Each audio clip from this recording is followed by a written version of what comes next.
আব্বা, ও আব্বা, সিলাসকা কি হয়েছে? দাঁত খাবার যাবে না, সময় পার হয়ে গেল গা। কিসের দাওয়াত?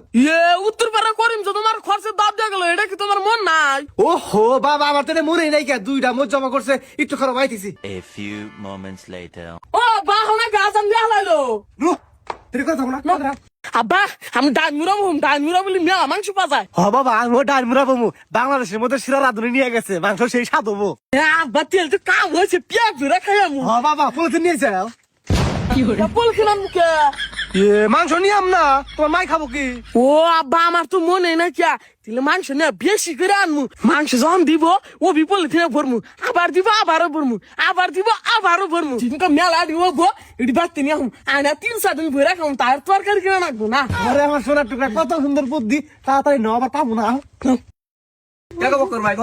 ওই যে উত্তরপাড়া কর্মীর বাড়িতে খরচের দাওয়াত দিছে, ওটা খাবার রেখে তাইছি, তোমাকে দাও দেয় নাই। দাওয়াত দিব না, খাই এই মাত্র আমরা খাই আইলাম। আব্বা, তুমি তাড়াতাড়ি নাও, দেরি করে যাবো না। কাকা তরকারি কোথায় করে দিছিল, আর তরকারি কি স্বাদ হয়েছিল? আরে বাইসটা কি কমু তরকারির কথা, তরকারি হেভি হয়েছিল, আর মাংস এক গাবলা করে দিছে। আল্লাহ ভাই, কও কি? তাহলে তো বাবা বস্তা লাগছিল।